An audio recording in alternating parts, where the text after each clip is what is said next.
Bom dia, quarto ano! Tudo bem com vocês? Coisa boa estarmos juntos aí mais uma sexta-feira com a graça de Deus, encerrando a semana, né? E aí, hoje nós vamos ter aula de matemática, língua portuguesa e arte. E hoje, aqui na abertura da nossa aula, nós temos a bandeira de Alagoas, uma vez que nós estamos retornando de um feriado que comemoramos a emancipação política, né, de Alagoas, 204 anos, que se tornou um estado independente politicamente, né? Isso aí a gente discutiu em sala de aula. Bora lá iniciarmos aí a nossa aula. Hoje nós teremos, como eu falei, aula de matemática, língua portuguesa e arte. Matemática, língua portuguesa, nós vamos usar os nossos livros, certo? E arte está aí pedindo para que vocês escolhem imagens, né? Deixa eu abrir aqui para mim, para ficar... Vou abrir aqui no meu celular, porque a letrinha aqui onde eu gravo o vídeo, ela não fica pequena não, ela fica micro. Aí a pessoa que usa óculos, né? Deixa eu abrir aqui. Colhe imagens ou faça desenhos que representem a cultura de Alagoas. Então, vocês podem desenhar, né, a bandeira, vocês podem desenhar as danças, né, que vocês já pesquisaram. Vocês podem desenhar, enfim, tudo que for cultural, né, do estado de Alagoas, vocês podem desenhar ou colar as imagens no espaço que tem aí na sua apostila, certo? Então, essa é a nossa atividade de artes. Em matemática, como nós estamos trabalhando com multiplicação, deixa eu ir aqui. Estamos na página 108 e 109, certo? Aí está escrito assim: observem as multiplicações no quadro e calcule os produtos a seguir. 7 vezes 6 é igual a 102. 170 vezes 6 é igual a 1002. 1.700 vezes 6 é igual a 10.200. 17.000 vezes 6 é igual a 102.000. Vocês perceberam, né, que foi se acrescentando o que nas respostas? Zeros, ok? Porque foi se também somando aí, né, aumentando o número de zeros no número. Era 17, depois foi para 170, depois foi para 1.700, depois foi por último para 17.000, né? Aí, olha só, na letra A, vocês vão fazer 22 vezes 3, 220 vezes 3, 2.200 vezes 3, 22.000 vezes 3. A mesma coisa vocês vão fazer lá no B.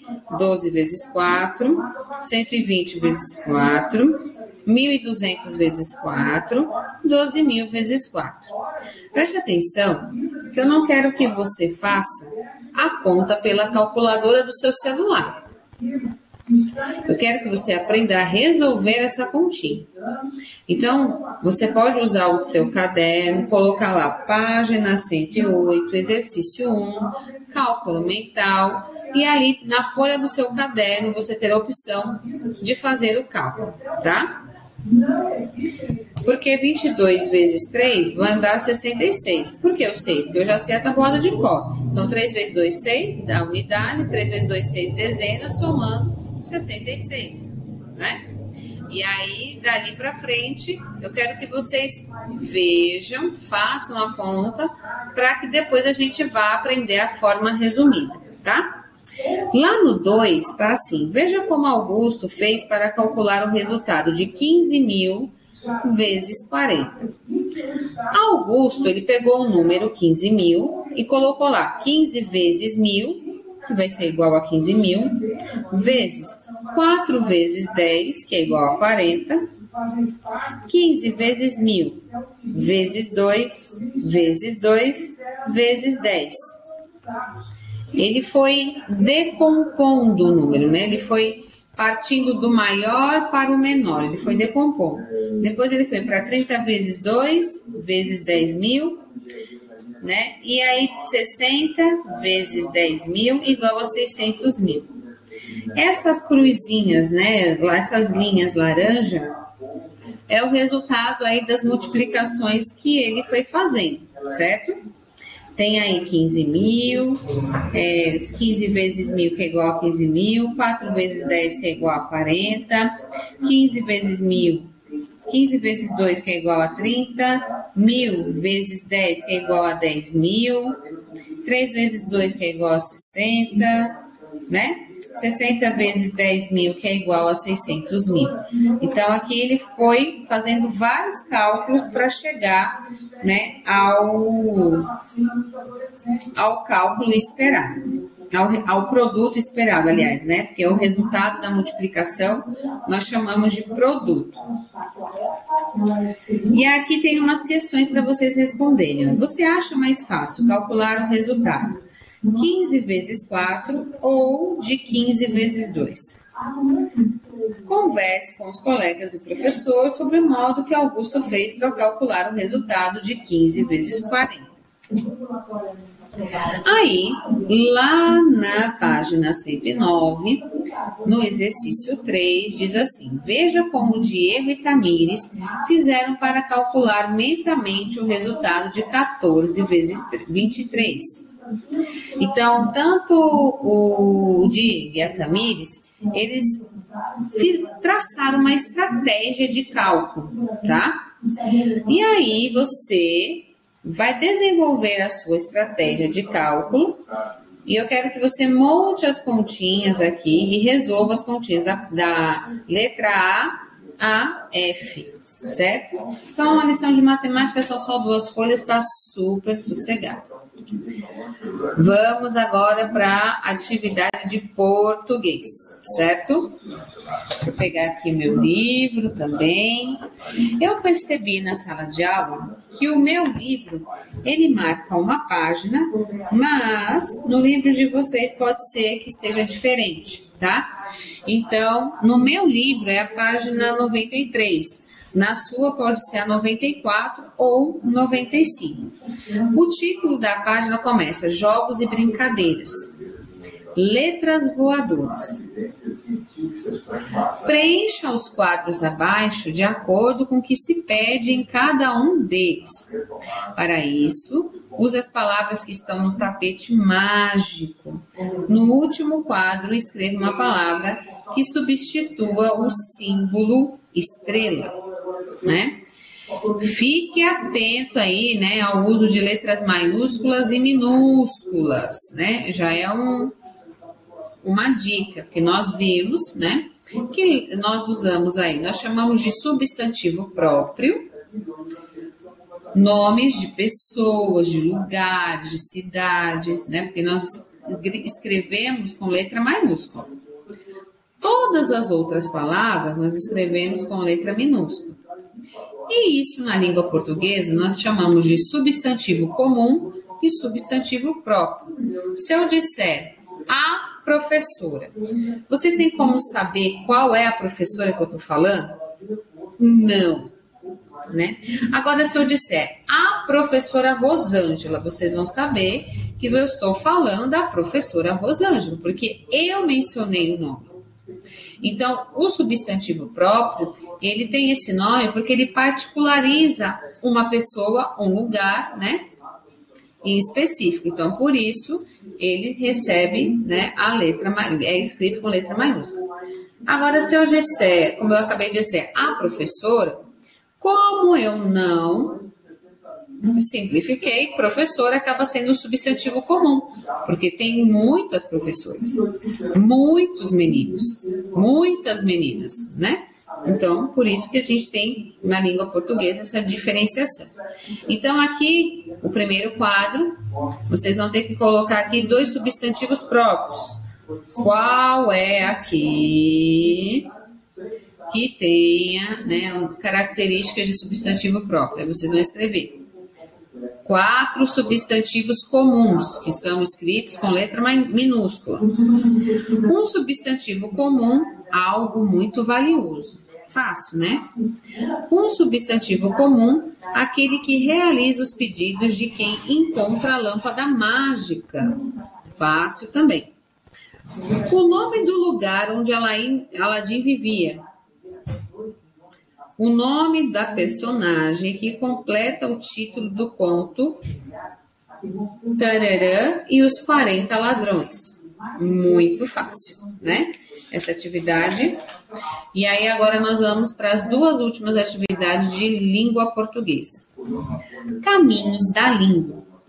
Acento agudo. O acento agudo é aquele grampinho da vovó. Acento circunflexo é aquele que é um chapeuzinho, né? E a acentuação das paroxítonas. Observe os pares de palavras abaixo e leia em voz alta as palavras que saíram de cada lâmpada. Época, prêmio. História, ônibus. Câmera, máquinas. Na primeira lâmpada, você pronunciou o som representado pela vogal E, ou E, né? E a mesma maneira das 2 palavras, explique. Época, prêmio. Época, prêmio. Na palavra época, é um E aberto, né? Época. Na palavra prêmio, é a vogal E, só que fechada, um som fechado. Então, o que diferencia, o que nos ajuda a entender qual vai ser a nossa entonação ao momento que nós formos ler? O acento agudo. Época é porque eu tenho que dar ênfase àquela vogal, né? Prêmio é que eu tenho que fechar na minha pronúncia. Então, é para isso que os acentos servem na nossa língua. Depois nós temos lá história, ônibus. História é um som aberto, né? História. Ônibus tem um som fechado. Então, história eu tenho um acento agudo, né?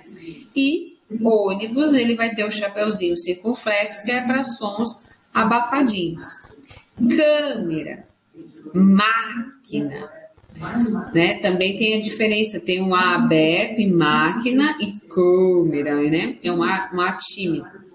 Então, quando o som é fechado, eu uso o circunflexo. Quando o som é aberto, eu uso o acento agudo. Mas não são todas as nossas palavras que usam acento. Então, é por isso que a gente tem que ler bastante, escrever bastante, para que a gente entenda, né, e grave isso. Mas isso é aos poucos. O importante aqui é que vocês entendam qual é a finalidade dos acentos, por que eles existem, né? E que eu preciso prestar atenção no momento que eu for ler as palavras para eu entonar a minha voz de acordo com aquele acento, tá?